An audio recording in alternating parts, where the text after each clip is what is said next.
പുത്തൻ വിദ്യാഭ്യാസ നയം ആശങ്കകളും വെല്ലുവിളികളും എന്ന വിഷയത്തെ സംബന്ധിച്ച്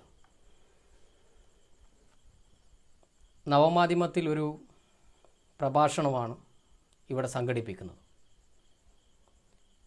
നമുക്കെല്ലാവർക്കും അറിയാം, ഇത്രയും കാലം നാം ജീവിച്ചിരുന്ന പോലെയല്ല നാം ഇപ്പോൾ ജീവിച്ചു കൊണ്ടിരിക്കുന്നത്. കോവിഡ്-19 കൊറോണ വൈറസ് ശക്തമായി ലോകത്തെ തന്നെ ഭയപ്പെടുത്തി മുന്നോട്ട് പോകുന്ന സാഹചര്യമാണുള്ളത്.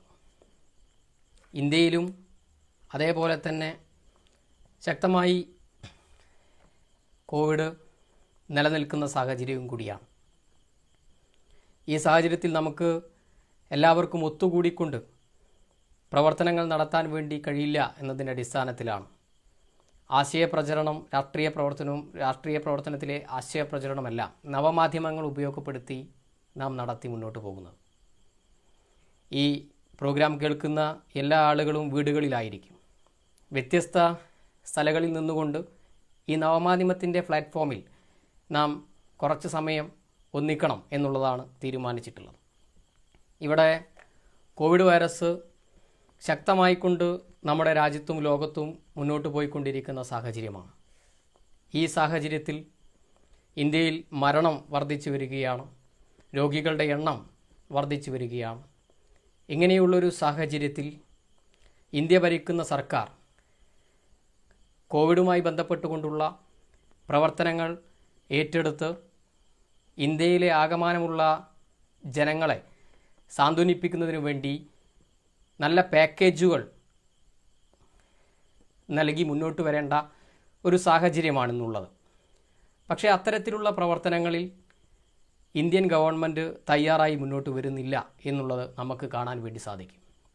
സ്വാഭാവികമായി ഇത്തരത്തിലൊരു മഹാമാരി വരുമ്പോൾ രാജ്യം ഭരിക്കുന്ന സർക്കാർ രാജ്യത്തിലെ ഓരോ ആളുകൾക്കും സഹായം നൽകാൻ ആവശ്യമായിട്ടുള്ള ഇടപെടൽ നടത്തിക്കൊണ്ട് മുന്നോട്ട് വരേണ്ടതുണ്ട്.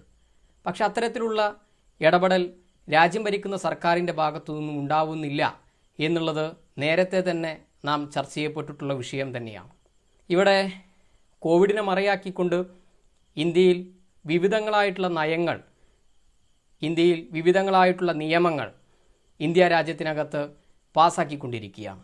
കോവിഡ് സാഹചര്യത്തിൽ ശക്തമായി പ്രതിഷേധങ്ങൾ വരില്ല എന്ന് നോക്കിക്കണ്ടുകൊണ്ട് വിവാദപരമായ പല കാര്യങ്ങളും ഏറ്റെടുത്തുകൊണ്ട് നയരൂപീകരണത്തിലേക്ക് ഈ സർക്കാർ തയ്യാറായി മുന്നോട്ട് വന്നുകൊണ്ടിരിക്കുകയാണ്. അതിൽ ആദ്യത്തെ ഒന്നാണ് EIA environment impact assessment draft 2020. ഇവിടെ ഇന്ത്യയിൽ ഇനി മുതൽ ആർക്കും ഏത് ഫാക്ടറിയും തുടങ്ങാൻ വേണ്ടി സാധിക്കും. അതിന് പരിസ്ഥിതി ഒരു തടസ്സമാവില്ല. ഏത് പരിസ്ഥിതിയെയും വെട്ടിനിരത്തിക്കൊണ്ട് ഫാക്ടറികൾക്ക്, വലിയ കമ്പനികൾക്കെല്ലാം പ്രവർത്തിക്കാനുള്ള എല്ലാ സ്വാതന്ത്ര്യവും ഉണ്ടാകും എന്ന് EIA ഡ്രാഫ്റ്റ് 2020 രാജ്യത്തിലേക്ക് പറയുകയാണ്. അതായത് നമ്മുടെ പരിസ്ഥിതിയെ ഒരു രീതിയിലും സംരക്ഷിക്കാതെ ഇവിടെ ഫാക്ടറികൾ തുറക്കാൻ വേണ്ടിയുള്ള എല്ലാ സഹായങ്ങളും ചെയ്യുമെന്ന് ഈ EIA ഡ്രാഫ്റ്റ് 2020 സർക്കാർ പറഞ്ഞിരിക്കുന്നു. നേരത്തെ തന്നെ പരിസ്ഥിതിയുമായി ബന്ധപ്പെട്ടുകൊണ്ട് ഒരു വിഷയമുണ്ടെങ്കിൽ ആർക്കും പരാതി കൊടുക്കാവുന്ന സാഹചര്യമുണ്ടായിരുന്നു. പക്ഷേ ഇനി മുതൽ ഇതുമായി ബന്ധപ്പെട്ടുകൊണ്ട് ആർക്കും വ്യക്തികൾക്ക് പരാതി കൊടുക്കാൻ വേണ്ടി കഴിയില്ല എന്ന് EIA ഡ്രാഫ്റ്റ് 2020 പറഞ്ഞു വെക്കാൻ വേണ്ടി തയ്യാറാവുകയാണ്. ഇങ്ങനെ പരിസ്ഥിതിയെ നശിപ്പിക്കാൻ EIA ഡ്രാഫ്റ്റ് 2020 ഉപയോഗിക്കാൻ വേണ്ടി പോവുകയാണ് കേന്ദ്ര സർക്കാർ. അതേ സമയത്ത് തന്നെയാണ് ഈ കോവിഡിനെ മറയാക്കിക്കൊണ്ട് തൊഴിൽ നിയമം ഭേദഗതി ചെയ്യാൻ വേണ്ടി ഈ സർക്കാർ മുന്നോട്ട് വന്നിരിക്കുന്നത്. ഇന്ത്യയിൽ 56 കോടി ജനങ്ങൾ തൊഴിലാളികളാണ്. ഇത്തരം ആളുകൾ തൊഴിൽ നടത്തിക്കൊണ്ടാണ് തങ്ങളുടെ ജീവിതം മുന്നോട്ട് കൊണ്ടുപോകുന്നത്. ഇന്ത്യയിൽ ഇപ്പോൾ തൊഴിൽ നിയമങ്ങൾ നിലനിൽക്കുന്നുണ്ട്. പക്ഷേ ഈ നിയമങ്ങളെല്ലാം അട്ടിമറിച്ചുകൊണ്ട് ഇവിടെ മുതലാളിമാരെ സംരക്ഷിക്കാൻ വേണ്ടി മാത്രമായി, തൊഴിലാളികളെ സംരക്ഷിക്കാതെ അവരുടെ അവകാശങ്ങൾ ഇല്ലാതാക്കാൻ വേണ്ടി ഇവിടെ തൊഴിൽ നിയമത്തിന് രാജ്യത്ത് ഭേദഗതി വരുത്താൻ വേണ്ടി ഈ രാജ്യം ഭരിക്കുന്ന സർക്കാർ ഈ കോവിഡിനെ മറയാക്കിക്കൊണ്ട് മുന്നോട്ട് പോവുകയാണ്. ഇതേ സമയത്താണ് പെട്രോളിനും ഡീസലിനും വില വർദ്ധിപ്പിക്കുന്ന നില ഇന്ത്യയിലകത്ത് കണ്ടുകൊണ്ടിരിക്കുന്നത്. ലോക വിപണിയിൽ ക്രൂഡ് ഓയിലിന് വില ഇടിഞ്ഞുകൊണ്ടിരിക്കുന്ന സമയത്ത് പോലും പെട്രോളിനും ഡീസലിനും വില വർദ്ധിപ്പിക്കുന്ന ഒരു രാജ്യമായി ഇന്ത്യ രാജ്യം മാറിക്കൊണ്ടിരിക്കുകയാണ്. അതേ സമയത്താണ് UPSC നിയമനം ലക്ഷക്കണക്കിന് ആളുകളെ നിയമിക്കേണ്ട സമയത്ത് UPSCയിൽ നിയമനം നടത്താതെ പോകുന്ന നില ഉൾപ്പെടെയുണ്ട് എന്നുള്ളത് നാം ചർച്ച ചെയ്യപ്പെട്ടിട്ടുള്ളതാണ്. ഇതേ സമയത്താണ് ഈ കോവിഡിനെ മറയാക്കിക്കൊണ്ടാണ് CBSEയിലെ പാഠഭാഗങ്ങളിൽ പൗരത്വം, മതേതരത്വം, ഫെഡറലിസം ഉൾപ്പെടെയുള്ള പാഠഭാഗങ്ങൾ CBSE പാഠപദ്ധതിയിൽ നിന്നും എടുത്ത് ഒഴിവാക്കുന്ന സ്ഥിതി ഇന്ത്യയിൽ കണ്ടിട്ടുള്ളത്. ഇങ്ങനെ കോവിഡിനെ മറപറ്റിക്കൊണ്ട് ഇന്ത്യയിൽ വിവിധങ്ങളായിട്ടുള്ള കാര്യങ്ങൾ ഈ സർക്കാർ നടപ്പിലാക്കിക്കൊണ്ടു പോവുകയാണ്. ഈ പ്രവർത്തനങ്ങളെല്ലാം വിദ്യാർത്ഥി വിരുദ്ധമായിട്ടുള്ള, ജനവിരുദ്ധമായിട്ടുള്ള പ്രവർത്തനങ്ങളാണ് എന്നുള്ളതാണ് നാം നോക്കിക്കാണേണ്ടത്. ഇവിടെ ഈ ഒരു വിഷയം നാം ഇവിടെ ഇന്ന് ചർച്ചയ്ക്ക് എടുക്കുന്നത് NEPയുമായി ബന്ധപ്പെട്ടുകൊണ്ടാണ്, പുത്തൻ വിദ്യാഭ്യാസ നയവുമായി ബന്ധപ്പെട്ടുകൊണ്ടാണ്. ഈ കോവിഡ് സാഹചര്യത്തിലാണ് ഇന്ത്യയിൽ ഒരു പുത്തൻ വിദ്യാഭ്യാസ നയം ക്യാബിനറ്റ് ചേർന്നുകൊണ്ട് പാസ്സാക്കിയിട്ടുള്ളത് എന്ന് നമുക്ക് കാണാൻ വേണ്ടി സാധിക്കും. ഇവിടെ വിവിധങ്ങളായ വിവാദങ്ങൾ ഈ NEPയുടെ കരട് വന്ന സമയത്ത് ഇന്ത്യ മഹാരാജ്യത്തിനകത്തുണ്ടായിരുന്നു. എന്നാൽ ഇതൊന്നും കൃത്യമായി കണക്കിലെടുക്കാതെ ഒരു ദിവസം പെട്ടെന്ന് മന്ത്രിസഭ വിളിച്ചു ചേർത്തുകൊണ്ട് ഇന്ത്യയിലെ വിദ്യാഭ്യാസ മേഖല, അതായത് ഇന്ത്യയിലെ ഏറ്റവും പ്രധാനപ്പെട്ട മേഖലയായിട്ടുള്ള വിദ്യാഭ്യാസ മേഖല, നാളെയുടെ വിദ്യാർത്ഥികളെ രൂപപ്പെടുത്തുന്ന, ഇന്ത്യ രാജ്യത്തെ മുന്നോട്ട് കൊണ്ടുപോകേണ്ട, നാളെയുടെ ആളുകളെ രൂപപ്പെടുത്തേണ്ട വിദ്യാഭ്യാസ മേഖലയിൽ പുതിയ നയങ്ങൾ ഈ സർക്കാർ മുന്നോട്ട് വെക്കുകയാണ്. അതിൻ്റെ ഭാഗമായാണ് പെട്ടെന്നൊരു ദിവസം ക്യാബിനറ്റ് യോഗം ചേർന്നുകൊണ്ട് ന്യൂ എഡ്യൂക്കേഷൻ പോളിസി പാസ്സാക്കുന്ന നിലയുണ്ടായിട്ടുള്ളത്. ഇവിടെ നാം മനസ്സിലാക്കേണ്ടത്, ഇന്ത്യയിൽ ആദ്യമായല്ല വിദ്യാഭ്യാസ മേഖലക്കകത്ത് ഒരു പോളിസി നടപ്പിലാക്കുന്നത്, ഒരു കമ്മീഷനെ വെക്കുന്നത്. ഇന്ത്യയിൽ വിവിധങ്ങളായ കാലഘട്ടത്തിൽ വിവിധങ്ങളായ റിപ്പോർട്ടുകൾ വിദ്യാഭ്യാസ മേഖലയിൽ ഉണ്ടായിരുന്നു. വിവിധങ്ങളായിട്ടുള്ള കമ്മീഷനുകൾ ഇന്ത്യൻ വിദ്യാഭ്യാസ മേഖലക്കകത്തുണ്ടായിരുന്നു. 1948 രാധാകൃഷ്ണ കമ്മീഷൻ റിപ്പോർട്ട് ഇന്ത്യയിലുണ്ടായിരുന്നു. 1966 കോത്താരി കമ്മീഷൻ ഇന്ത്യയിലുണ്ടായിരുന്നു. കാക്കെ കലേക്ക കമ്മീഷൻ ഇന്ത്യയിലുണ്ടായിരുന്നു. 86 പുത്തൻ വിദ്യാഭ്യാസ നയം രാജീവ് ഗാന്ധിയുടെ ഭരണകാലത്ത് നടപ്പിലാക്കുന്ന നിലയുണ്ടായിരുന്നു. ഒന്നാം NDA സർക്കാർ രാജ്യം ഭരിച്ചുകൊണ്ടിരിക്കുന്ന സമയത്താണ് അംബാനി ബിർള കമ്മീഷൻ റിപ്പോർട്ട് വിദ്യാഭ്യാസ മേഖലയിൽ ഇന്ത്യയിൽ വെച്ചിട്ടുള്ളത്. ഇങ്ങനെ നാം മനസ്സിലാക്കേണ്ടത്, ഓരോ കാലഘട്ടത്തിലും ഇന്ത്യയിലെ വിദ്യാഭ്യാസ മേഖലയിൽ ഓരോരോ റിപ്പോർട്ടുകൾ വെച്ചിട്ടുണ്ട് എന്നുള്ളതാണ് നാം മനസ്സിലാക്കേണ്ടത്.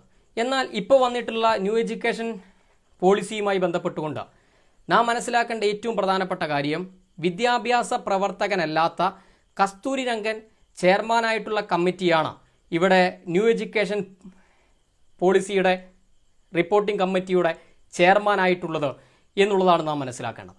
ഒരു വിദ്യാഭ്യാസ പ്രവർത്തകനല്ലാത്ത ഒരാളെ ഇത്തരത്തിൽ വിദ്യാഭ്യാസ മേഖലയിൽ പുതിയ നയം രൂപീകരിക്കാനുള്ള കമ്മിറ്റിയുടെ ചെയർമാനാക്കി എന്നുള്ളത് തന്നെ നാം മനസ്സിലാക്കേണ്ട ഏറ്റവും ഗൗരവമേറിയിട്ടുള്ള ഒരു വിഷയമാണ്.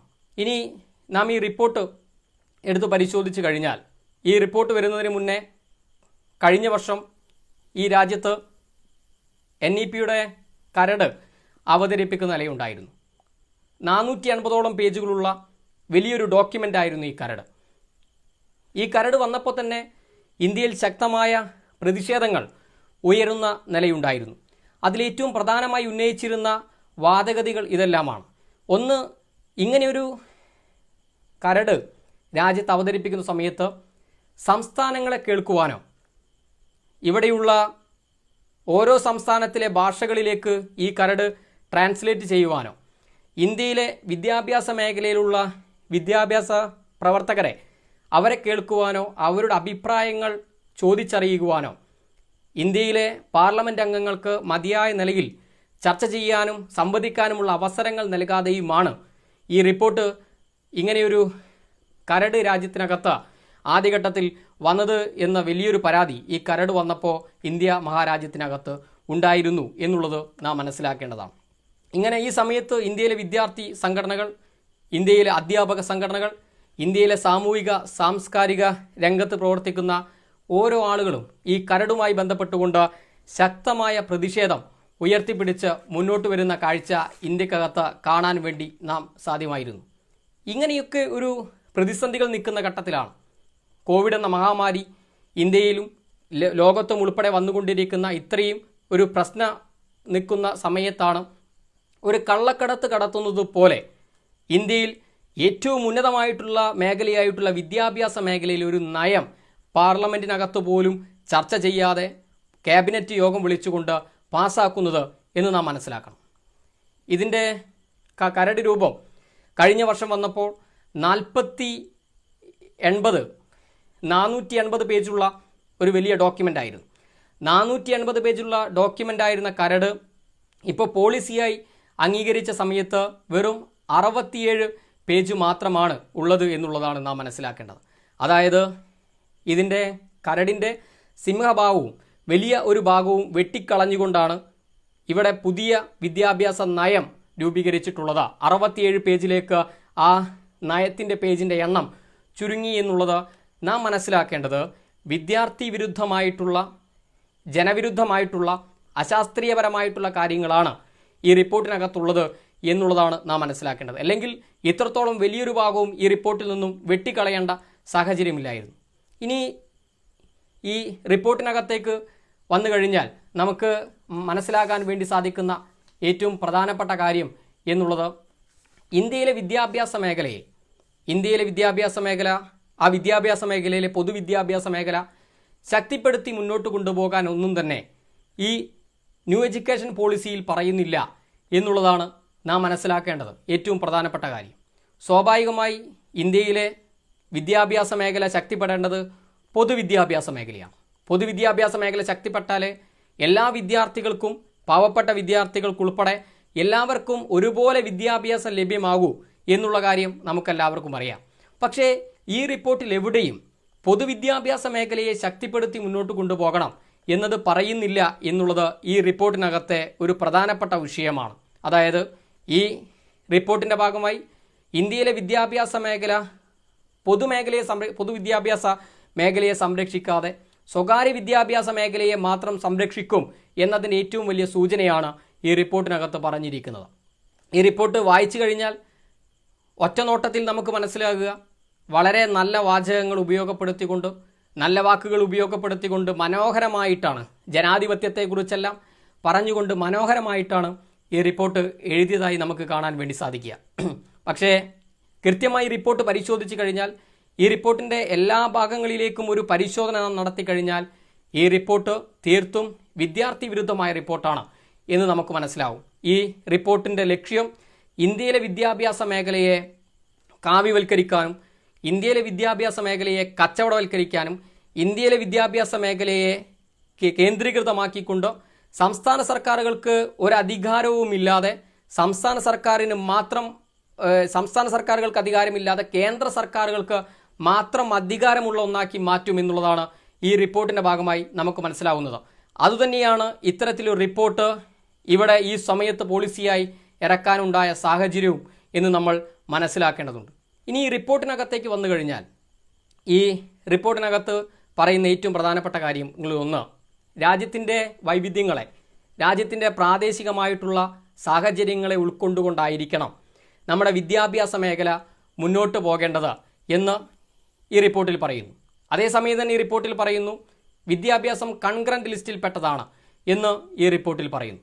എന്നാൽ ഈ റിപ്പോർട്ടിൻ്റെ മറ്റ് ഭാഗങ്ങളിലേക്ക് ഒരു പഠനം നടത്തി കഴിഞ്ഞാൽ നമുക്ക് മനസ്സിലാകുക ഈ റിപ്പോർട്ടിൽ ഉദ്ദേശിക്കുന്നത് സംസ്ഥാന സർക്കാരുകൾക്ക് ഒരു റോളുമില്ലാതെ സംസ്ഥാന സർക്കാരുകളുടെ വിദ്യാഭ്യാസ മേഖലയിലെ പങ്കാളിത്തത്തെ പൂർണ്ണമായി ഇല്ലാതാക്കിക്കൊണ്ട് ഇവിടെ കേന്ദ്ര സർക്കാരിന് മാത്രം ഇടപെടാൻ വേണ്ടി പറ്റുന്ന ഒന്നാക്കി ഇന്ത്യയിലെ വിദ്യാഭ്യാസ മേഖലയെ മാറ്റാൻ വേണ്ടി പോകുന്നു എന്നുള്ളതാണ് റിപ്പോർട്ടിൻ്റെ മറ്റു ഭാഗങ്ങളിലേക്ക് ചെന്നു കഴിഞ്ഞാൽ നമുക്ക് മനസ്സിലാക്കുക. സംസ്ഥാന സർക്കാരുകളുടെ എല്ലാ പങ്കിനെയും ഈ റിപ്പോർട്ടിൽ മാറ്റി നിർത്തുന്നു എന്നുള്ളതാണ് ഇതിലെ ഏറ്റവും ഗൗരവകരമായിട്ടുള്ള ഈ റിപ്പോർട്ടിൻ്റെ ഒരു വിഷയം എന്നുള്ളത്. മറ്റൊന്ന്, ഈ റിപ്പോർട്ട് പൂർണ്ണമായി വായിക്കുമ്പോൾ നമുക്കൊരു കാര്യം കൃത്യമായി മനസ്സിലാക്കാൻ വേണ്ടി സാധിക്കും. ഈ റിപ്പോർട്ടിൽ എവിടെയും ഇന്ത്യയിലെ ഏറ്റവും പ്രധാനപ്പെട്ട ചില വാചകങ്ങൾ കാണാൻ വേണ്ടി സാധിക്കില്ല. ഇന്ത്യയുടെ ഭരണഘടനയിൽ ഉൾപ്പെടെ പറഞ്ഞു വെച്ചിട്ടുള്ള ഏറ്റവും ശക്തമായിട്ടുള്ള വാചകങ്ങൾ ഈ റിപ്പോർട്ടിൻ്റെ ഭാഗമായി കാണാൻ വേണ്ടി സാധിക്കില്ല. അതിലൊന്ന് ഫെഡറലിസമാണ്, മറ്റൊന്ന് സെക്കുലറിസമാണ്, മതനിരപേക്ഷത, മറ്റൊന്ന് റിസർവേഷനാണ്. ഈ മൂന്ന് കാര്യങ്ങളും ഈ റിപ്പോർട്ടിൽ എവിടെയും കാണുന്നില്ല എന്നുള്ളതാണ് ഈ റിപ്പോർട്ടിൻ്റെ മറ്റൊരു പ്രധാനപ്പെട്ട ലക്ഷ്യം. ഈ റിപ്പോർട്ട് എഴുതുന്ന സമയത്ത്, ഈ റിപ്പോർട്ട് തയ്യാറാക്കുന്ന സമയത്ത് നാളെ ഇന്ത്യയുടെ വിദ്യാഭ്യാസ മേഖലയിൽ ഫെഡറലിസത്തിനും മതനിരപേക്ഷതയ്ക്കും റിസർവേഷനും ഒരു സ്ഥാനവും ഉണ്ടാവരുത് എന്ന ഉദ്ദേശത്തോടു കൂടി എഴുതിയ റിപ്പോർട്ടായിട്ടാണ് ഈ റിപ്പോർട്ടിനെ നമുക്ക് മനസ്സിലാക്കാൻ വേണ്ടി സാധിക്കുക. ഇവിടെ ആദ്യത്തെ ഫെഡറലിസം തന്നെ നമുക്ക് എടുക്കാൻ വേണ്ടി സാധിക്കുക. ഈ ഫെഡറലിസം എന്ന വാചകം ഈ റിപ്പോർട്ടിൽ എവിടെയും കാണുന്നില്ല. പക്ഷേ ഇന്ത്യയുടെ ഭരണഘടനാ മൂല്യങ്ങളെക്കുറിച്ച് ഈ റിപ്പോർട്ടിൽ പറഞ്ഞു വെക്കുന്നുണ്ട്. ഇന്ത്യയിലെ ഭരണഘടനാ മൂല്യങ്ങളെക്കുറിച്ച് ഈ റിപ്പോർട്ടിൽ പറഞ്ഞു വെക്കുന്ന ഒരു ഭാഗത്ത് പോലും ഫെഡറലിസത്തെക്കുറിച്ച് പറയുന്നില്ല എന്നുള്ളതാണ് നാം കൃത്യമായി മനസ്സിലാക്കേണ്ടത്. എന്തുകൊണ്ടാണ് ഇന്ത്യൻ വിദ്യാഭ്യാസ മേഖലയിൽ ഒരു പുതിയ വിദ്യാഭ്യാസ നയം വരുമ്പോൾ അതിൽ ഫെഡറലിസം വേണ്ട എന്ന് ഇവിടെ ഈ റിപ്പോർട്ട് തയ്യാറാക്കിയ ആളുകളും കേന്ദ്ര സർക്കാരും ഉദ്ദേശിക്കുന്നത്? ഒരു ഉത്തരമേ അതിനകത്തുള്ളൂ. ഇന്ത്യയുടെ വിവിധങ്ങളായ ഉത്തരേന്ത്യൻ സംസ്ഥാനങ്ങളിൽ RSSനും BJPക്കും നല്ല സ്വാധീനമുള്ള ഇന്ത്യയിലെ ഉത്തരേന്ത്യൻ സംസ്ഥാനങ്ങളിലെ പാഠപുസ്തകങ്ങളെ ഇന്ത്യൻ സ്വാതന്ത്ര്യ സമരത്തെക്കുറിച്ച് പറഞ്ഞു വെക്കുന്നതിൽ നാം എല്ലാം ഇന്ത്യൻ സ്വാതന്ത്ര്യ സമരത്തെക്കുറിച്ച് പറഞ്ഞു വെക്കുമ്പോൾ നാം പഠിച്ച ഹിസ്റ്ററിയിൽ നിന്ന് വ്യത്യസ്തമായി ചില കാര്യങ്ങൾ കൂടി BJPയും RSSും NDAയും ഭരിക്കുന്ന ചില സംസ്ഥാനങ്ങളിലെ പാഠപുസ്തകത്തിൽ കുത്തി നിറയ്ക്കുന്നു. ഇന്ത്യയിലെ സ്വാതന്ത്ര്യ സമര സേനാനികളുടെ പേരിൻ്റെ കൂടെ RSSൻ്റെ സ്ഥാപക നേതാവായിട്ടുള്ള ഗോൾവാൾക്കറുടെ പേര് ഉത്തരേന്ത്യൻ സംസ്ഥാനത്തിലെ പാഠപുസ്തകങ്ങളിൽ കണ്ടു എന്നുള്ളത് നാം കഴിഞ്ഞ കാലങ്ങളിൽ ചർച്ച ചെയ്യപ്പെട്ടിട്ടുള്ള ഒന്നാണ്. ഇവിടെ ഗുജറാത്തിലെ സ്കൂളിലെ കുട്ടികൾക്ക് പരീക്ഷയ്ക്ക് വന്ന ഒരു ചോദ്യം ഗാന്ധിജി എങ്ങനെയാണ്, എന്തിനു വേണ്ടിയാണ് ഗാന്ധിജി ആത്മഹത്യ ചെയ്തത് എന്നുള്ളതായിരുന്നു. ഇങ്ങനെ RSS ഭരിച്ചുകൊണ്ടിരിക്കുന്ന, BJP ഭരിച്ചുകൊണ്ടിരിക്കുന്ന ചില സംസ്ഥാനങ്ങളിലെ പാഠപുസ്തകങ്ങളിൽ ഇന്ത്യയുടെ ഹിസ്റ്ററി ആകമാനം മാറ്റിക്കൊണ്ട് ഇന്ത്യയുടെ സ്വാതന്ത്ര്യ സമര പോരാട്ടത്തിൽ ഒരു പങ്കുമില്ലാത്ത RSSന് പങ്കുണ്ട് എന്ന് കാണിക്കാൻ വേണ്ടി ബോധപൂർവമായ ചില ഇടപെടൽ ഇന്ത്യയിലെ ചില വിദ്യാഭ്യാസ മേഖലയിലെ പാഠപുസ്തകങ്ങളിൽ RSSനും BJPക്കും സ്വാധീനമുള്ള സംസ്ഥാനങ്ങളിൽ നടത്തി വരുന്നുണ്ട്. എന്നാൽ മറ്റ് സംസ്ഥാനങ്ങളിൽ ഇത് നടക്കുന്നില്ല. ഇപ്പോൾ കേരളത്തിൽ പാഠപുസ്തകങ്ങളിൽ അത്തരം വിഷയങ്ങളെക്കുറിച്ച് പറയുന്നില്ല, തമിഴ്നാട്ടിൽ പറയുന്നില്ല. ഇങ്ങനെ RSSനും BJPക്കും സ്വാധീനമില്ലാത്ത സംസ്ഥാനങ്ങളിൽ, അവർക്ക് ഭരണമില്ലാത്ത സംസ്ഥാനങ്ങളിൽ ഇങ്ങനെ കാര്യങ്ങൾ പറയുന്നില്ല. അപ്പോൾ RSSൻ്റെയും BJPൻ്റെയും ഉൾപ്പെടെയുള്ള ലക്ഷ്യം, അവർ വെക്കുന്ന ഉദ്ദേശം ഇന്ത്യയിലെ എല്ലാ പാഠഭാഗങ്ങളിലേക്കും കൊണ്ടുവരണം എന്നുള്ളതാണ്.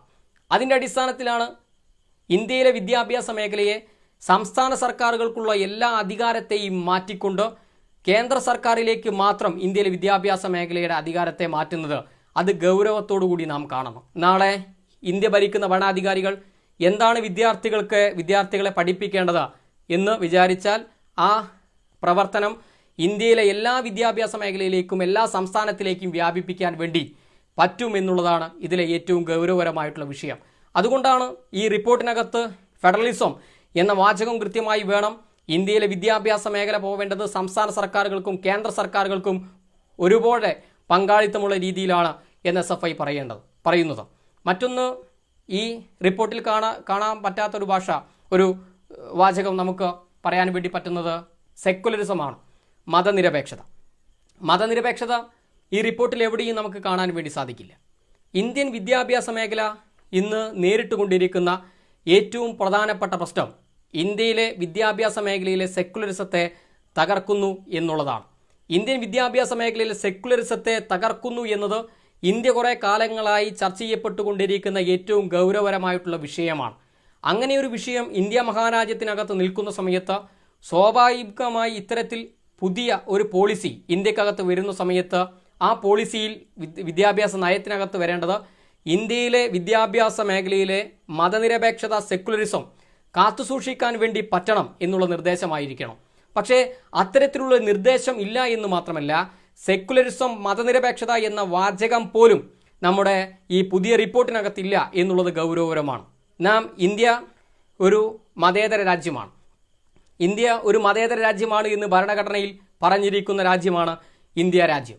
അങ്ങനെയുള്ള ഇന്ത്യയിലെ പാഠപുസ്തകങ്ങളിൽ ഇനി നാളെ മതനിരപേക്ഷതയെക്കുറിച്ച് ഒന്നും തന്നെ വരാൻ വേണ്ടി പോകുന്നില്ല എന്നുള്ളതാണ് ഈ റിപ്പോർട്ടിൻ്റെ ഭാഗമായി നമുക്ക് മനസ്സിലാക്കാൻ വേണ്ടി സാധിക്കുന്നത്. നാം പറഞ്ഞു വെക്കുന്നത്, ഇന്ത്യ നമ്മോട് പറയുന്നത്, SFI പറഞ്ഞു വെക്കുന്നതും നമ്മുടെ രാജ്യം പറഞ്ഞുകൊണ്ടേയിരിക്കുന്നതും ഇന്ത്യയുടെ പാഠപുസ്തകങ്ങളിൽ മതനിരപേക്ഷത വേണം, ക്ലാസ് മുറികളിൽ മതനിരപേക്ഷത വേണം, നാം ഒത്തുകൂടുന്നിടങ്ങളിലെല്ലാം മതേതരത്വം സംരക്ഷിക്കണം എന്നുള്ളതാണ്.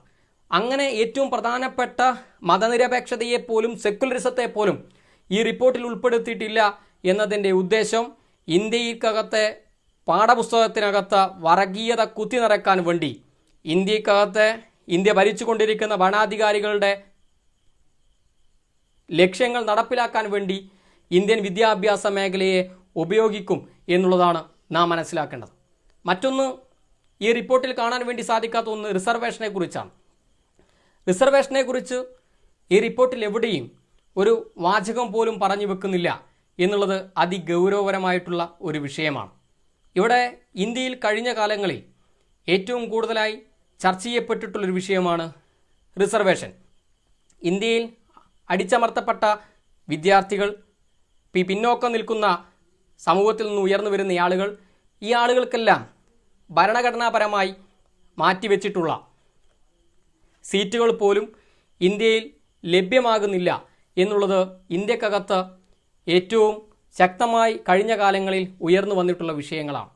ഇന്ത്യയിലെ വിദ്യാർത്ഥികൾക്ക്, നിലവിൽ അർഹതപ്പെട്ട വിദ്യാർത്ഥികൾക്ക് പോലും റിസർവേഷൻ ലഭ്യമാകുന്നില്ല എന്നുള്ളതാണ് നാം മനസ്സിലാക്കേണ്ടത്. കഴിഞ്ഞ കാലങ്ങളിൽ ഏറ്റവും ശക്തമായ സമരം ഇന്ത്യയുടെ കേന്ദ്ര സർവകലാശാലകളിൽ, IIT-കളിൽ ഉൾപ്പെടെ നടന്നത് റിസർവേഷൻ സീറ്റുകൾ ബോധപൂർവം ഒഴിച്ചിടുന്നു, അർഹതപ്പെട്ട വിദ്യാർത്ഥികൾക്ക് പോലും സീറ്റ് കൊടുക്കാതെ ഇത്തരം ക്യാമ്പസുകളിൽ സീറ്റുകൾ ഒഴിച്ചിടുന്നു എന്നുള്ളതാണ് നാം കഴിഞ്ഞ കാലങ്ങളിൽ ഏറ്റവും ശക്തമായിട്ട് ചർച്ച ചെയ്യപ്പെട്ടിരുന്ന വിഷയം. പക്ഷേ ഇവിടെ സ്വാഭാവികമായി ഈ ഒരു സാഹചര്യം ഇന്ത്യയിൽ നിൽക്കുന്ന സമയത്ത്, ഒരു പുത്തൻ വിദ്യാഭ്യാസ നയം ഇന്ത്യക്കകത്ത് വരുന്ന സമയത്ത് സ്വാഭാവികമായും അതിനകത്ത് വരേണ്ടത് ഇന്ത്യയിലെ വിദ്യാഭ്യാസ മേഖലയിൽ റിസർവേഷൻ ശക്തമായി നടപ്പിലാക്കണമെന്നുള്ളതായിരിക്കണം. പക്ഷേ ഈ റിപ്പോർട്ടിനകത്ത് അതിനെക്കുറിച്ചൊന്നും പറയുന്നില്ല എന്നുള്ളത് അതീവ ഗൗരവമായി നാം നോക്കിക്കണ്ട് പോകേണ്ട ഏറ്റവും പ്രധാനപ്പെട്ട വിഷയമാണ്. മറ്റൊന്ന്, ഈ റിപ്പോർട്ടിൽ എവിടെ നാം നോക്കിയാലും പല സ്ഥലങ്ങളിലായി വിവിധങ്ങളായ വൈരുദ്ധ്യങ്ങൾ നമുക്ക് ഈ റിപ്പോർട്ടിൻ്റെ പല ഭാഗങ്ങളിൽ കാണാൻ വേണ്ടി സാധിക്കും. ഈ റിപ്പോർട്ടിൽ ഏറ്റവും കൂടുതൽ തവണ പറഞ്ഞുകൊണ്ടിരിക്കുന്നത് ഇന്ത്യൻ വിദ്യാഭ്യാസ മേഖല ഭാരതീയമാക്കി മാറ്റണം എന്നുള്ളതാണ്. ഇന്ത്യയിലെ വിദ്യാഭ്യാസ മേഖല ഭാരതീയമാക്കി മാറ്റണം, ഇന്ത്യയിലെ തനതായ വിദ്യാഭ്യാസ സമ്പ്രദായം ഉയർത്തിപ്പിടിച്ച് വേണം ഇന്ത്യയിലെ വിദ്യാഭ്യാസ മേഖല മുന്നോട്ട് പോകാൻ എന്നെല്ലാമാണ് ഇവിടെ ഈ റിപ്പോർട്ടിനകത്ത് ഏറ്റവും കൂടുതൽ പറഞ്ഞു വെക്കുന്നത്. എന്നാൽ അതേസമയം തന്നെ ഈ റിപ്പോർട്ടിൽ പറയുന്നു ഇന്ത്യയിലേക്ക് വിദേശ യൂണിവേഴ്സിറ്റികൾ കടന്നു വരണം എന്ന് ഈ റിപ്പോർട്ടിൽ തന്നെ പറയുന്നു. അങ്ങനെ വിവിധങ്ങളായ വൈരുദ്ധ്യങ്ങൾ ഈ റിപ്പോർട്ടിൽ ഉണ്ടാകുന്നു. അതുപോലെ ഏറ്റവും പ്രധാനമായി എടുത്തു പറയാൻ വേണ്ടി സാധിക്കുന്നൊരു വൈരുദ്ധ്യമാണ് സ്കൂൾ അധ്യാപകരെ സ്ഥലം മാറ്റാൻ വേണ്ടി പാടില്ല എന്ന് ഈ റിപ്പോർട്ടിൽ പറഞ്ഞു വെക്കുന്നുണ്ട്. സ്കൂൾ അധ്യാപകരെ സ്ഥലം മാറ്റിക്കഴിഞ്ഞാൽ വിദ്യാർത്ഥികളുടെ പാഠ്യപദ്ധതികളെ, അതുപോലെ തന്നെ വിദ്യാർത്ഥികളുടെ മാനസികാവസ്ഥയെല്ലാം ബാധിക്കും എന്നുള്ളതാണ് ഈ റിപ്പോർട്ടിൽ ഒരു ഭാഗത്ത് പറഞ്ഞു വെക്കുന്നത്. എന്നാൽ അത് പറഞ്ഞ് താഴെ തന്നെ ഈ റിപ്പോർട്ടിൽ അടുത്ത പാരഗ്രാഫായി പറഞ്ഞു വെക്കുന്നു, അധ്യാപകരെ സ്കൂളുകൾക്ക് വെച്ച് മാറാൻ വേണ്ടി സാധിക്കും എന്ന് പറഞ്ഞു വെക്കുന്നു. അതായത് ഒരു സ്കൂളിൽ നിന്ന് മറ്റൊരു സ്കൂളിലേക്ക് അധ്യാപകർ തമ്മിൽ വെച്ച് മാറാൻ വേണ്ടി പറ്റും എന്നും ഈ റിപ്പോർട്ടിനകത്ത് പറഞ്ഞിരിക്കുന്നു. ഒരു ഭാഗത്ത് പറയുന്നു അധ്യാപകരെ മാറ്റം ചെയ്യാൻ വേണ്ടി പാടില്ല എന്ന് പറയുന്നു. അതേ സമയത്ത് തന്നെ അടുത്ത പാരഗ്രാഫിൽ തന്നെ പറയുന്നു അധ്യാപകരെ വെച്ച് മാറാമെന്ന് പറയുന്നു. ഇങ്ങനെ ഇത്തരത്തിലുള്ള വിവിധങ്ങളായ വൈരുദ്ധ്യങ്ങൾ ഈ റിപ്പോർട്ടിൻ്റെ ഭാഗമായി നമുക്ക് കാണാൻ വേണ്ടി സാധിക്കും. ഇന്ത്യയിലെ സ്കൂൾ മേഖലയെ ആകമാനം ഇപ്പോൾ ഉള്ളതിൽ നിന്നും വലിയ മാറ്റങ്ങളാണ് ഈ റിപ്പോർട്ടിൽ പറഞ്ഞിരിക്കുന്നത്. അതൊന്നും ഇന്ത്യയിലെ വിദ്യാഭ്യാസ മേഖലയെ ശക്തിപ്പെടുത്തുന്നതാവില്ല എന്ന് നേരത്തെ തന്നെ SFI ഓരോ കാര്യങ്ങളും ചൂണ്ടിക്കാണിച്ചുകൊണ്ട് പറഞ്ഞു വെച്ചിട്ടുള്ളതാണ്. ഇപ്പോൾ ഇന്ത്യയിലെ സ്കൂൾ മേഖലകളിൽ നമ്മുടെ കേരളത്തിലുൾപ്പെടെ 10ാം ക്ലാസ്സിലൊരു പൊതുപരീക്ഷ, അതുപോലെ തന്നെ +2 ഒരു പൊതുപരീക്ഷ, ഇങ്ങനെയാണ് എക്സാമുകൾ നടന്നുകൊണ്ട് മുന്നോട്ട് പോകുന്നത്. എന്നാൽ ഇനി പറഞ്ഞു വെക്കുന്നു, ഈ പോളിസി പ്രകാരം പറഞ്ഞു വെക്കുന്നു, വിവിധങ്ങളായ ക്ലാസ്സുകളിൽ വെച്ച് പൊതുപരീക്ഷകൾ നടക്കും എന്നുള്ളതാണ് പറഞ്ഞു വെക്കുന്നത്. ഇത് വിദ്യാർത്ഥികളെ മാനസികമായി ബാധിക്കും എന്നുള്ളത് നേരത്തെ തന്നെ SFI ചൂണ്ടിക്കാണിച്ചിട്ടുള്ള ഏറ്റവും പ്രധാനപ്പെട്ട ഒരു കാര്യമാണ്. അത് നാം ശ്രദ്ധേയമായി എടുത്തു കാണിക്കേണ്ട ഒരു കാര്യവും കൂടിയാണ്. ഇവിടെ നേരത്തെ തന്നെ നടത്തിയ സ്റ്റഡിയുടെ ഭാഗമായിട്ടുള്ള പഠനത്തിൻ്റെ ഭാഗമായി കുട്ടികൾ 90% ബുദ്ധിവികാസവും ഉണ്ടാകുന്നത്, കുട്ടികൾക്ക് 90% ബുദ്ധി വികസിക്കുന്നത് 6 വയസ്സ് മുതലാണ് എന്ന് പറഞ്ഞു വെക്കുന്നുണ്ട്. അതിൻ്റെ പഠന റിപ്പോർട്ടുകൾ ഇവിടെ ഇന്ത്യക്കകത്ത് ഉള്ള അതേ സമയത്താണ് 3ാം ക്ലാസ് മുതൽ കുട്ടികൾക്ക് പഠനം കൊടുക്കണം എന്ന് ഈ പുതിയ എഡ്യൂക്കേഷൻ പോളിസിയിൽ പറഞ്ഞു വെക്കുന്നത്. ഇങ്ങനെ വിവിധങ്ങളായ പ്രശ്നങ്ങൾ സ്കൂൾ വിദ്യാഭ്യാസ മേഖലയിൽ ഈ റിപ്പോർട്ടിൻ്റെ ഭാഗമായി ഭാവിയിൽ വരും എന്നുള്ളതാണ് SFI നേരത്തെ തന്നെ ചൂണ്ടിക്കാണിച്ച മുന്നോട്ട് പോയിട്ടുള്ളത്. മറ്റൊന്ന്, ഈ റിപ്പോർട്ടിൽ ഉദ്ദേശിക്കുന്നത് ഇന്ത്യയിൽ എല്ലായിടത്തും ഒരു വിദ്യാഭ്യാസ നയം നടപ്പിലാക്കണം എന്നുള്ളതാണ്. അതായത് ഇന്ത്യയിലെ വിവിധങ്ങളായ സംസ്ഥാനങ്ങൾ ഇന്ത്യയിലുണ്ട്. ഈ സംസ്ഥാനങ്ങളിലെല്ലാം ഒറ്റ നയം വിദ്യാഭ്യാസ മേഖലയിൽ നടപ്പിലാക്കണം എന്നുള്ളതാണ് ഈ റിപ്പോർട്ടിൻ്റെ ഭാഗമായി പറഞ്ഞു വെക്കുന്നത്. ഈ സമയത്ത് SFIയും അതുപോലെ തന്നെ മറ്റ് വിദ്യാർത്ഥി സംഘടനകളും സാമൂഹിക സാംസ്കാരിക രംഗത്ത് പ്രവർത്തിക്കുന്നവരും അധ്യാപക സംഘടനകളും എല്ലാം ചോദിച്ചൊരു ചോദ്യം, ഇന്ത്യയിലെ എല്ലാ സംസ്ഥാനത്തിലെയും വിദ്യാഭ്യാസ മേഖല നേരിടുന്ന പ്രശ്നങ്ങൾ ഒന്നു തന്നെയാണോ? ഇന്ത്യയിലെ എല്ലാ വിദ്യാഭ്യാസ മേഖലയുടെയും സാഹചര്യങ്ങൾ, സാധ്യതകൾ ഒന്നു തന്നെയാണോ? അങ്ങനെ ഇന്ത്യയിലെ ഓരോ സംസ്ഥാനങ്ങളുടെയും സാഹചര്യങ്ങൾ ഇന്ന് ഇന്ത്യയിൽ വ്യത്യസ്തമാണ്. അങ്ങനെ വ്യത്യസ്തമായിക്കൊണ്ടിരിക്കുന്ന സമയത്ത് എങ്ങനെയാണ് ഒരു വിദ്യാഭ്യാസ നയം എല്ലാ സംസ്ഥാനത്തും ഒരുപോലെ അടിച്ചേൽപ്പിക്കുക? അത് വിദ്യാഭ്യാസ മേഖലയിൽ ഗുണത്തേക്കാൾ ദോഷമല്ലേ ചെയ്യുക എന്ന് SFI നേരത്തെ തന്നെ ചൂണ്ടിക്കാണിച്ചൊരു വിഷയമാണ്. ഇവിടെ നാം മനസ്സിലാക്കേണ്ട ഒരു കാര്യം, ഇന്ത്യയിലെ വിവിധ സംസ്ഥാനങ്ങളിലെ വിദ്യാഭ്യാസ മേഖലയിൽ നിലനിൽക്കുന്ന പ്രശ്നങ്ങൾ വിവിധങ്ങളായ പ്രശ്നങ്ങളാണ് എന്ന് നമുക്ക് മനസ്സിലാക്കാൻ വേണ്ടി സാധിക്കും. ഇന്ത്യയിലെ ഓരോ സംസ്ഥാനത്തിലെയും വിദ്യാഭ്യാസ മേഖല നേരിടുന്ന വെല്ലുവിളികൾ, സാധ്യതകൾ അതെല്ലാം തീർത്തും വ്യത്യസ്തമാണ്. കേരളത്തിലെ വിദ്യാഭ്യാസ മേഖല നേരിടുന്ന പ്രശ്നങ്ങളല്ല UPയിലെ വിദ്യാഭ്യാസ മേഖല നേരിടുന്ന പ്രശ്നങ്ങൾ, പഞ്ചാബിലെ വിദ്യാഭ്യാസ മേഖല നേരിടുന്ന പ്രശ്നങ്ങളല്ല ഒറീസയിലെ വിദ്യാഭ്യാസ മേഖല നേരിടുന്ന പ്രശ്നങ്ങൾ. ഇങ്ങനെ ഓരോ സംസ്ഥാനത്തിലെയും വിദ്യാഭ്യാസ മേഖല നേരിടുന്ന പ്രശ്നങ്ങൾ, വിദ്യാഭ്യാസ മേഖലയുടെ സാധ്യതകൾ തീർത്തും വ്യത്യസ്തമാണ്. അങ്ങനെ വ്യത്യസ്തമായിക്കൊണ്ടിരിക്കുന്ന സാഹചര്യത്തിൽ ഒരു വിദ്യാഭ്യാസ നയം ഇന്ത്യയിൽ എല്ലായിടത്തും അടിച്ചേൽപ്പിക്കുക എന്നുള്ളത് അസാധ്യമായിട്ടുള്ള കാര്യമാണ് എന്ന് SFI നേരത്തെ തന്നെ ചൂണ്ടിക്കാണിച്ചിരുന്നു. അതാണ് ഈ റിപ്പോർട്ടിനകത്തെ ഏറ്റവും പ്രശ്നമേറിയിട്ടുള്ളൊരു ഭാഗം എന്ന് നേരത്തെ തന്നെ നമ്മൾ പറഞ്ഞതാണ്. ഇന്ത്യയിലെ സംസ്ഥാനങ്ങൾ ഭാഷ കൊണ്ട് വ്യത്യസ്തമാണ്, സംസ്കാരങ്ങൾ കൊണ്ട് വ്യത്യസ്തമാണ്, ചരിത്രപ്രധാനമായ പ്രത്യേകതകൾ കൊണ്ട് വ്യത്യസ്തമാണ്, പ്രാദേശികപരമായിട്ടുള്ള വൈവിധ്യങ്ങൾ കൊണ്ട് വ്യത്യസ്തമാണ്, കാലാവസ്ഥ കൊണ്ട് വ്യത്യസ്തമാണ്, ജനസംഖ്യ കൊണ്ട് വ്യത്യസ്തമാണ്. ഇങ്ങനെ വിവിധങ്ങളായ കാരണങ്ങളാൽ ഇന്ത്യയിലെ വിദ്യാഭ്യാസ മേഖല തീർത്തും വ്യത്യസ്തമാണ് എന്നുള്ളത് നാം മനസ്സിലാക്കുന്നുണ്ട്. ഈ വ്യത്യസ്തമായ സാഹചര്യത്തിൽ വ്യത്യസ്തമായ പഠന രീതികളാണ് ഓരോ സ്ഥലത്തും നടത്തിക്കൊണ്ടിരിക്കുന്നത്. ഈ എല്ലായിടത്തും ഒരേ രീതി നാം നടപ്പിലാക്കിയാൽ അത് ഗുണം ചെയ്യില്ല. ഈ റിപ്പോർട്ടിൽ പറയുന്ന ഏറ്റവും പ്രധാനപ്പെട്ട ഒരു അപകടകരമായ കാര്യം സഖാക്കളുടെ ശ്രദ്ധയിലേക്ക് വെക്കുകയാണ്. ഈ റിപ്പോർട്ടിൽ പറയുന്നു, ഇന്ത്യയിലെ ക്ലാസ് മുറികൾ സ്മാർട്ട് റൂം ക്ലാസ് മുറികളായി മാറണം എന്ന് ഈ പോളിസിയുടെ ഭാഗമായി പറയുന്നുണ്ട്. അതായത് 10 വർഷമോ 20 വർഷമോ എടുത്ത് ഇന്ത്യയിലെ ക്ലാസ് മുറികൾ ഘട്ടം ഘട്ടമായി സ്മാർട്ട് റൂം ക്ലാസ് മുറികളാക്കി മാറ്റണം എന്നുള്ളതാണ് ഈ റിപ്പോർട്ടിൻ്റെ ഭാഗമായി പറഞ്ഞു വെക്കുന്നത്. ഈ സമയത്ത് കേരളത്തിലെ ഓരോ ആളുകൾക്കും മനസ്സിലാവും, ഇപ്പോൾ തന്നെ കേരളത്തിലെ വിദ്യാഭ്യാസ മേഖലയിൽ നമ്മുടെ സ്കൂളുകളിലെ ക്ലാസ് മുറികൾ ഭൂരിഭാഗവും സ്മാർട്ട് റൂം ക്ലാസ് മുറികളായി മാറിയ കാഴ്ച നാം ഈ കേരളത്തിനകത്ത് കണ്ടിട്ടുണ്ട്. അപ്പോൾ നാം മനസ്സിലാക്കേണ്ടത് കേരളത്തിലെ വിദ്യാഭ്യാസ മേഖലയേക്കാൾ എത്രയോ പിന്നിലാണ് ഇപ്പോൾ വന്നിട്ടുള്ള പുതിയ വിദ്യാഭ്യാസ നയം എന്നുള്ളതാണ് നാം മനസ്സിലാക്കേണ്ടത്. ഇങ്ങനെ ഓരോ സംസ്ഥാനത്തും ഈ വിദ്യാഭ്യാസ നയം വിവിധ രീതിയിലാണ് ബാധിക്കാൻ വേണ്ടി പോകുന്നത്. അതുകൊണ്ട് എല്ലാ സംസ്ഥാനത്തിലും ഒരേ വിദ്യാഭ്യാസ നയം അടിച്ചേൽപ്പിക്കാൻ വേണ്ടി പാടില്ല. അത് വിദ്യാഭ്യാസ മേഖലയിലെ മുന്നേറ്റത്തേക്കാൾ അത് പിന്നോക്കം പോകുന്ന അടിസ്ഥാനത്തിലേക്ക്, വിദ്യാഭ്യാസ മേഖലയെ മാറ്റുന്ന അടിസ്ഥാനത്തിലേക്ക് മാറും എന്നുള്ളത് നേരത്തെ തന്നെ SFI പറഞ്ഞു വെക്കുന്ന സാഹചര്യം ഉണ്ടായി. ഇവിടെ മറ്റൊന്ന്, ഈ റിപ്പോർട്ടിലെ ഗൗരവപരമായിട്ടുള്ളൊരു ഭാഗം ഉന്നത വിദ്യാഭ്യാസ മേഖലയാണ്. ഇന്ത്യയിലെ ഉന്നത വിദ്യാഭ്യാസ മേഖല ആകമാനം അഴിച്ചു പണിയുന്ന ഒരു പ്രവർത്തന രൂപമാണ് ഈ റിപ്പോർട്ടിനകത്ത് വെച്ചിട്ടുള്ളത്. ഇവിടെ ഇന്ത്യയിലെ ഉന്നത വിദ്യാഭ്യാസ മേഖലയിൽ ഏറ്റവും പ്രധാനമായി എടുത്തു പറയേണ്ട ഒരു വിഷയം പറയുന്നത്, ഇനി മുതൽ അഫിലിയേറ്റഡ് കോളേജുകൾ ഇല്ലാതാകാൻ വേണ്ടി പോകുന്നു എന്നുള്ളതാണ് ഇത് റിപ്പോർട്ടിൻ്റെ ഭാഗമായി പറയുന്നത്.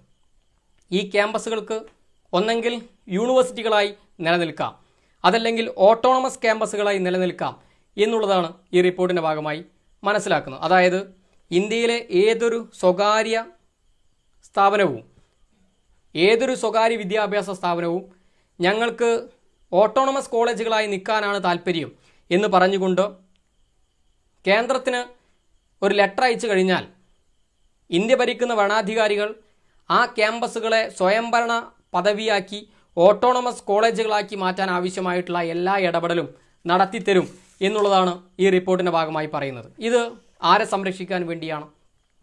ഇന്ത്യയിലെ വിദ്യാഭ്യാസ കച്ചവടം നടത്തി മുന്നോട്ട് പോകുന്ന ആളുകളെ സംരക്ഷിക്കാൻ വേണ്ടിയാണ് ഇത്തരത്തിൽ ഒരു പ്രവർത്തനം നടത്തിക്കൊണ്ട് മുന്നോട്ട് പോകുന്നത്. ഇന്ത്യയിലെ ക്യാമ്പസുകളെ ഓട്ടോണമസ് കോളേജുകളാക്കി മാറ്റുക. എന്താണ് ഓട്ടോണമസ് ക്യാമ്പസുകൾ വന്നു കഴിഞ്ഞാലുള്ള പ്രശ്നം? ഓട്ടോണമസ് ക്യാമ്പസുകൾ വന്നു കഴിഞ്ഞാൽ ഈ ഓട്ടോണമസ് ക്യാമ്പസുകൾക്ക് അവരുടെ തീരുമാനപ്രകാരം കോഴ്സുകൾ നടത്താം. അവരുടെ തീരുമാനപ്രകാരമുള്ള ഫീസുകൾ വിദ്യാർത്ഥികളിൽ നിന്ന് വാങ്ങാൻ വേണ്ടി സാധിക്കും. അവർക്ക് ഇഷ്ടമുള്ള ആളുകളെ അവർക്ക് പാസ്സാക്കാം. അവർക്ക് ഇഷ്ടപ്പെട്ട ആളുകൾക്ക് അവർക്ക് അഡ്മിഷൻ കൊടുക്കാം. അവർക്ക് ഇഷ്ടപ്പെട്ട ആളുകളേക്ക് സർട്ടിഫിക്കറ്റ് കൊടുക്കാം. എല്ലാം തങ്ങളുടെ ഇഷ്ടപ്രകാരമായി വിദ്യാഭ്യാസ മേഖലയിൽ മുന്നോട്ട് പോകാൻ വേണ്ടിയുള്ള ഒരു രീതിയായി, ഒരു അധികാരമായി ഓട്ടോണമസ് മാറും എന്നുള്ളത് ഗൗരവമായി നാം കണ്ടുകൊണ്ട് പോകേണ്ടതുണ്ട്. ഇങ്ങനെ മാറുന്ന സമയത്ത് അവർക്കിഷ്ടപ്പെട്ട ഫീസ് അവർ നിശ്ചയിക്കുന്ന സമയത്ത് ഇവിടെ ഉണ്ടാകാൻ വേണ്ടി പോകുന്നത് ഇന്ത്യയിലെ പാവപ്പെട്ട വിദ്യാർത്ഥികൾക്ക് വലിയ ഫീസുകൾ അടക്കാൻ വേണ്ടി പറ്റാത്ത പാവപ്പെട്ട വിദ്യാർത്ഥികൾക്ക് വിദ്യാഭ്യാസം അന്യമാകും എന്നുള്ളതാണ് നാം മനസ്സിലാക്കേണ്ടത്. ഇന്ത്യയിലെ വിദ്യാഭ്യാസം എല്ലാവർക്കും ലഭ്യമാകേണ്ടതാണ്. അത് പാവപ്പെട്ടവനെന്നോ പണക്കാരനെന്നോ വ്യത്യാസമില്ലാതെ എല്ലാവർക്കും ഒരുപോലെ ലഭ്യമാകേണ്ട ഒന്നാണ് വിദ്യാഭ്യാസം. പക്ഷേ ക്യാമ്പസുകൾ ഓട്ടോണമസുകളായി മാറുമ്പോൾ ഓട്ടോണമസ് ബോർഡുകൾ അവർക്ക് ഇഷ്ടപ്പെട്ട ഫീസുകൾ വിദ്യാഭ്യാസ മേഖലയിൽ തീരുമാനിക്കുന്ന സമയത്ത് ഒരു സംശയം വേണ്ട, പാവപ്പെട്ടവർക്ക് വിദ്യാഭ്യാസം അന്യമായി മാറും. അവർക്ക് വിദ്യാഭ്യാസം ലഭ്യമാകാത്ത നില ഈ രാജ്യത്തിനകത്തുണ്ടാകും എന്നുള്ളതാണ്. ഇത് കോർപ്പറേറ്റുകളെ സഹായിക്കാൻ വേണ്ടിയാണ്. ഇന്ത്യയിലെ വിദ്യാഭ്യാസ മേഖലയിൽ വിദ്യാഭ്യാസ കച്ചവടം നടത്തി മുന്നോട്ട് വരുന്ന വിദ്യാർത്ഥികളുടെ താല്പര്യങ്ങൾ സംരക്ഷിക്കാതെ മാനേജ്മെൻറ്റിന് ലാഭം കൊഴിയാൻ മാത്രമായി ഉദ്ദേശം വെച്ചുകൊണ്ട് വിദ്യാഭ്യാസ മേഖലയിൽ പ്രവർത്തനം നടത്തിക്കൊണ്ടിരിക്കുന്ന കോർപ്പറേറ്റുകൾക്ക് വേണ്ടിയാണ് ഇത്തരത്തിലുള്ള തീരുമാനം എടുത്തുകൊണ്ട് പോയിട്ടുള്ളത് എന്ന് ശ്രദ്ധേയമായി നാം നോക്കിക്കാണേണ്ടതുണ്ട്. മറ്റൊന്ന്, ഏറ്റവും പ്രധാനമായി നാം മനസ്സിലാക്കേണ്ട ഒരു കാര്യം, ക്യാമ്പസുകളെല്ലാം ഓട്ടോണമസുകളായി മാറിക്കഴിഞ്ഞാൽ ഈ ക്യാമ്പസുകളെയെല്ലാം നിയന്ത്രിക്കാൻ വേണ്ടി പോകുന്നത് ഒരു ഗവേണിംഗ് ബോഡിയാണ് എന്ന് ഈ റിപ്പോർട്ടിൽ പറഞ്ഞു വെക്കുന്നു. ആരൊക്കെയാണ് ഗവേണിംഗ് ബോഡിയിൽ ഉണ്ടാവുക എന്നും ഈ റിപ്പോർട്ടിൽ പറയുന്നു. അത് നാം ഏറ്റവും പ്രധാനമായി ശ്രദ്ധിക്കേണ്ട ഒരു കാര്യമാണ്. അതിൽ ഈ റിപ്പോർട്ടിൽ പറഞ്ഞു വെക്കുന്നത് ഗവേണിംഗ് ബോഡിയുടെ 2% ആളുകൾ സർക്കാർ പ്രതിനിധികളും സ്വകാര്യ സംരംഭകരുമായിരിക്കും എന്നാണ് ഈ റിപ്പോർട്ടിൽ പറഞ്ഞു വെക്കുന്നത്. ബാക്കി 1% വരുന്ന ആളുകളെ യാതൊരു ജനാധിപത്യവുമില്ലാതെ ഒരു ഇലക്ഷനുമില്ലാതെ നോമിനേറ്റ് ചെയ്യപ്പെടും എന്നുള്ളതാണ് പറയുന്നത്. അതായത് ഈ ക്യാമ്പസുകളെയെല്ലാം നിയന്ത്രിക്കാൻ വേണ്ടി പോകുന്ന ബോർഡ് ഓഫ് ഗവേണൻസിൽ, ഗവേണിംഗ് ബോഡിയിൽ ഒരാൾ പോലും ജനാധിപത്യ അടിസ്ഥാനത്തിൽ എലക്ട് ചെയ്യപ്പെടുന്ന ആളുകളായിരിക്കില്ല. എല്ലാവരും സർക്കാരിൻ്റെ ഇഷ്ടപ്രകാരം സർക്കാരിൻ്റെ താല്പര്യങ്ങൾ സംരക്ഷിക്കാൻ വേണ്ടി കേന്ദ്രം ഭരിക്കുന്ന സർക്കാരിൻ്റെ അജണ്ടകൾ നടപ്പിലാക്കാൻ വേണ്ടി നിയോഗിക്കപ്പെട്ട, നോമിനേറ്റ് ചെയ്യപ്പെട്ട ആളുകളും കുത്തകമായിട്ടും ഇന്ത്യൻ വിദ്യാഭ്യാസ മേഖലയെ കച്ചവടവൽക്കരിക്കുന്ന സ്വകാര്യ സംരംഭകരുമായിരിക്കും ഈ ഗവേണിംഗ് ബോഡിയിൽ എന്നുള്ളതാണ് നാം മനസ്സിലാക്കേണ്ടത്. ഇങ്ങനെ ഒരു ബോഡി വന്നു കഴിഞ്ഞാൽ എന്താണ് ഇന്ത്യൻ വിദ്യാഭ്യാസ മേഖലയിൽ ഉണ്ടാവാൻ വേണ്ടി പോകുന്ന പ്രശ്നം എന്നുള്ളത് നാം ഗൗരവത്തോടു കൂടി കാണണം.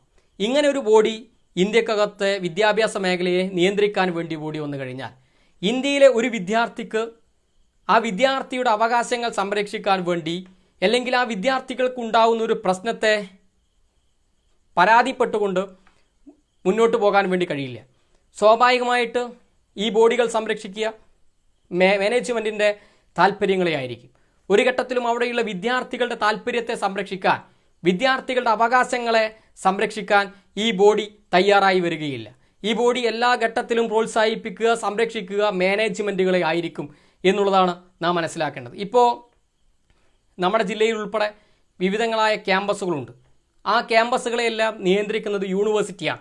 ഇപ്പോൾ കോഴിക്കോട് ജില്ലയിലാണ് കാലിക്കറ്റ് യൂണിവേഴ്സിറ്റിയാണ് ഈ ക്യാമ്പസുകളെല്ലാം നിയന്ത്രിച്ച് മുന്നോട്ട് പോകുന്നത്.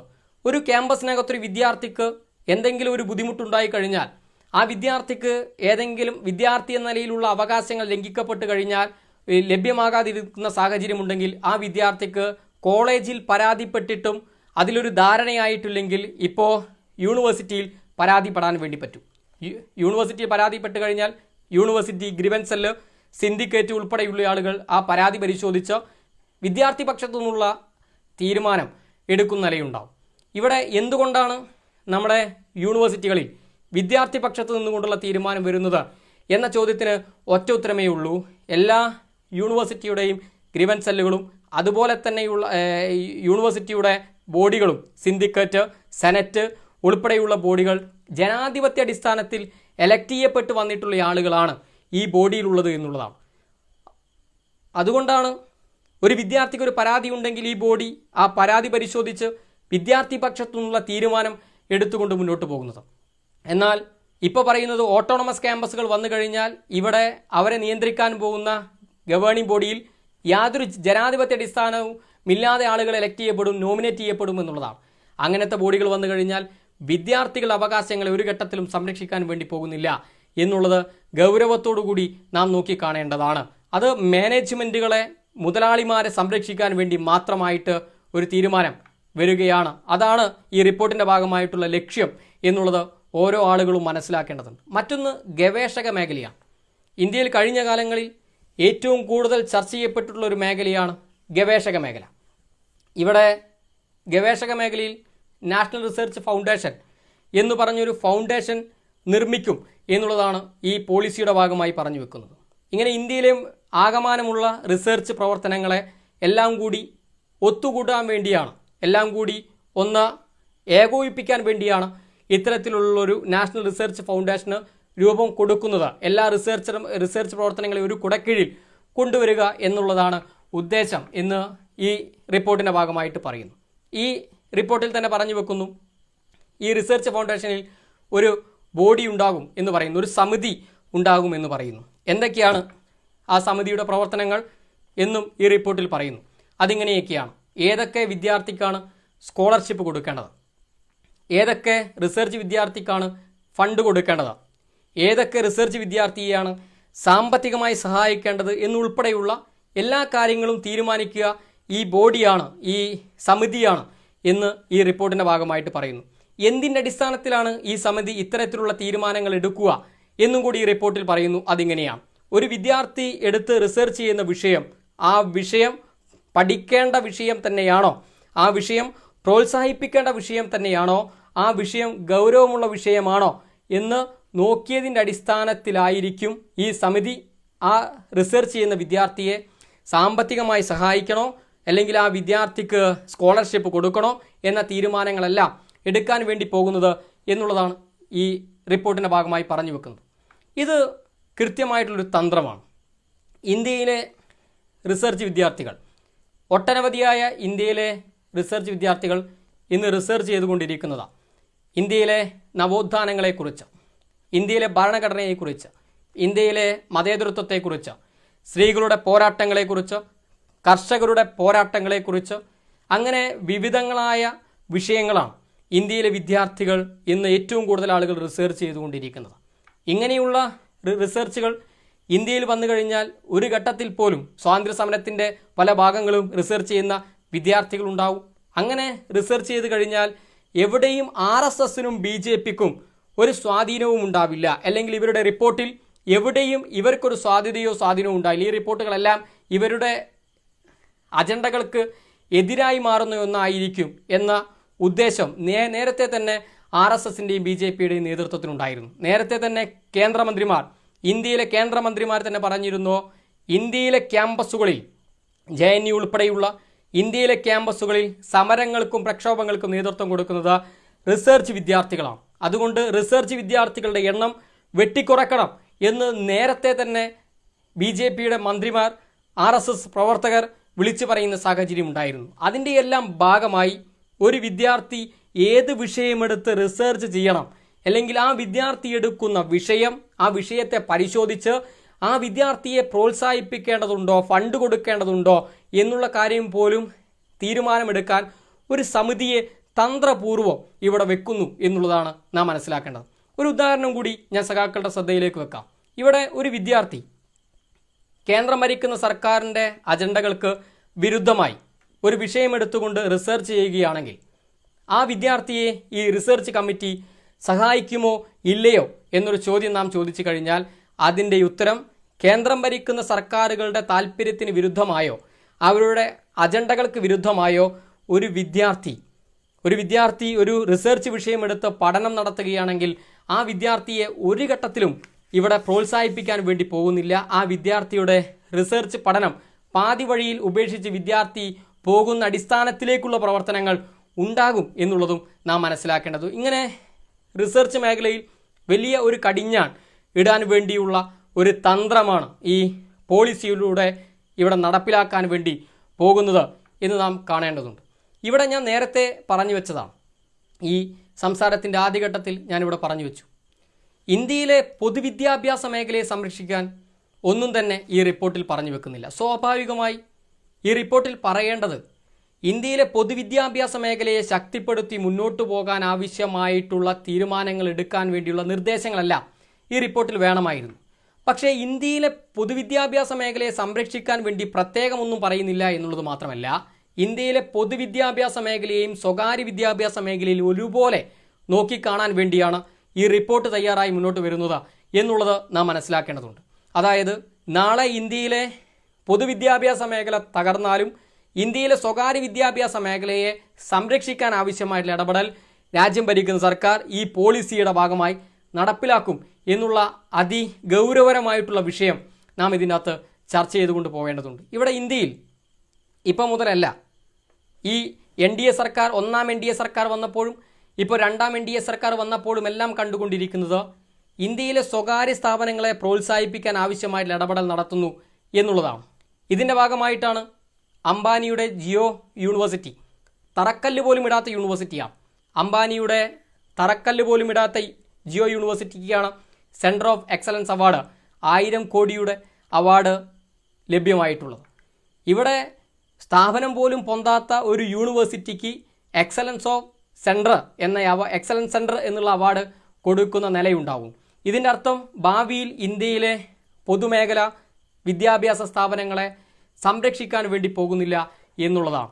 ഇങ്ങനെ സംരക്ഷിക്കാതെ പോയാൽ, പൊതുവിദ്യാഭ്യാസ മേഖല തകർന്നു പോയാൽ ഇന്ത്യയിലെ പാവപ്പെട്ട വിദ്യാർത്ഥികൾക്ക്, ഇന്ത്യയിലെ ഗ്രാമങ്ങളിലെ വിദ്യാർത്ഥികൾക്ക്, കുട്ടികൾക്ക് അവർക്ക് പഠിക്കാനുള്ള ഒരു സാഹചര്യം ഉണ്ടാവില്ല.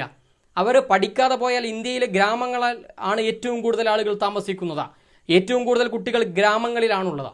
അവർക്ക് പഠിക്കാനുള്ള സാഹചര്യം ഇല്ലാതായി കഴിഞ്ഞാൽ ഇന്ത്യയിലെ വിദ്യാഭ്യാസ മേഖലയെ കൊണ്ട് ഒരു മെച്ചവും ഉണ്ടാകാൻ വേണ്ടി പോകുന്നില്ല. അതുകൊണ്ട് പൊതുവിദ്യാഭ്യാസ മേഖലയെ സംരക്ഷിക്കാൻ ആവശ്യമായിട്ടുള്ള ഇടപെടൽ നടത്തേണ്ടതുണ്ട് എന്നുള്ളതാണ് SFI പറഞ്ഞിട്ടുള്ളത്. ഈ റിപ്പോർട്ടിൽ അത്തരത്തിലൊരു ഇടപെടലും നടത്തുന്നില്ല. പൊതുവിദ്യാഭ്യാസ മേഖലയും സ്വകാര്യ വിദ്യാഭ്യാസ മേഖലയിൽ ഒരുപോലെ പ്രോത്സാഹിപ്പിക്കുന്ന നിലയാണ് ഈ റിപ്പോർട്ടിൻ്റെ ഭാഗമായിട്ട് പറഞ്ഞു വെക്കുന്നത്.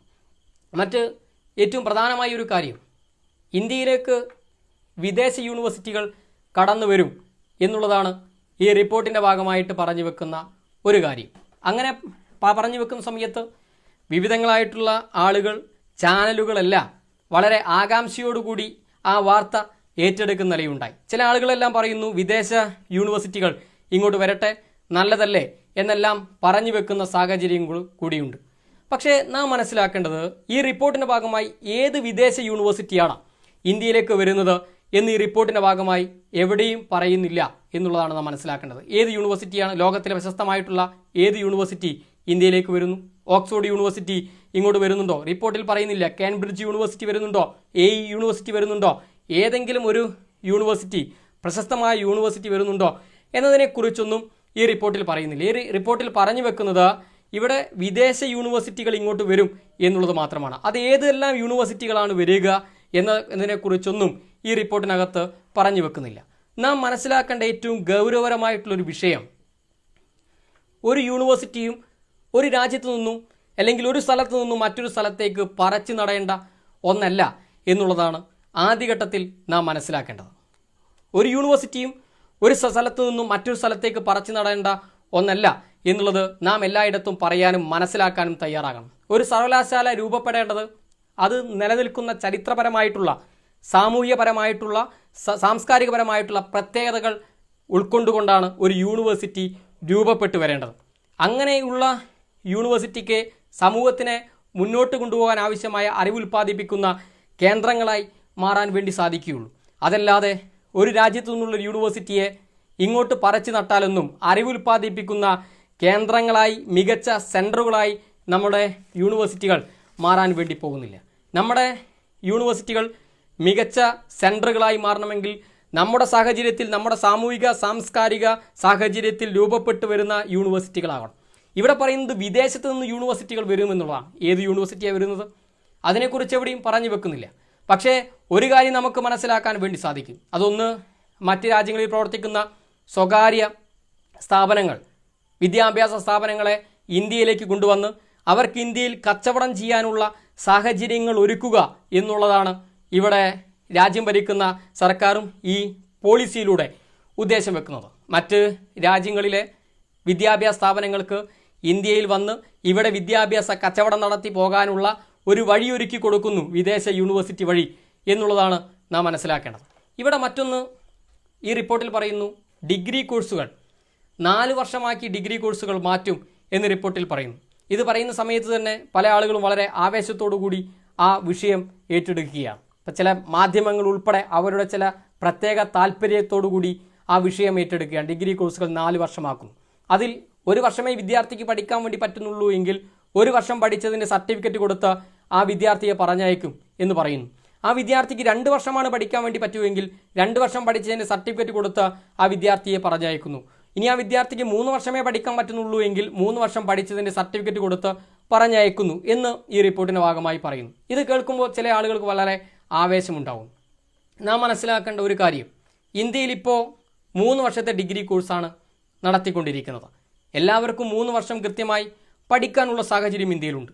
ആ കോഴ്സ് ഇനി 4 വർഷത്തേക്ക് ആക്കിയാലും കൃത്യമായി എല്ലാവർക്കും പഠിക്കാൻ വേണ്ടി പറ്റും. ആർക്കാണ് പഠിക്കാൻ പറ്റാതിരിക്കുക? ഇന്ത്യയിലെ ഡിഗ്രി കോഴ്സ് 4 വർഷമാക്കിയാൽ ആർക്കാണ് പഠിക്കാൻ വേണ്ടി പറ്റാതിരിക്കുക? ആ ചോദ്യത്തിനുള്ള ഉത്തരം ഇങ്ങനെയാണ്. അതായത് ഇന്ത്യയിലെ ക്യാമ്പസുകൾ ഓട്ടോണമസ് കോളേജുകളാക്കി മാറ്റിയാൽ, ഇന്ത്യയിലെ ക്യാമ്പസുകൾ വിദ്യാഭ്യാസ കച്ചവടം ചെയ്യുന്ന ആളുകളുടെ കയ്യിലേക്ക് കൊടുത്തു കഴിഞ്ഞാൽ, ഈ ഡിഗ്രി കോഴ്സുകൾ 4 വർഷമാക്കി മാറ്റുന്ന സമയത്ത് അവർക്ക് തോന്നുന്ന ഫീസുകൾ വാങ്ങുന്ന നിലയുണ്ടാവും. അങ്ങനെ തോന്നുന്ന ഫീസുകൾ വിദ്യാർത്ഥികളിൽ നിന്ന് ഫിക്സ് ചെയ്ത് വാങ്ങുന്ന നിലയുണ്ടാവുന്ന സമയത്ത് ഈ വിദ്യാർത്ഥികൾക്ക് 4 വർഷത്തെ പഠനം പൂർത്തീകരിക്കാൻ വേണ്ടി പറ്റാത്ത സാഹചര്യം ഉണ്ടാവും. അപ്പോൾ 4 വർഷത്തെ കോഴ്സ് പൂർത്തീകരിക്കാൻ വേണ്ടി പറ്റാതിരിക്കുകയാർക്കാണ്?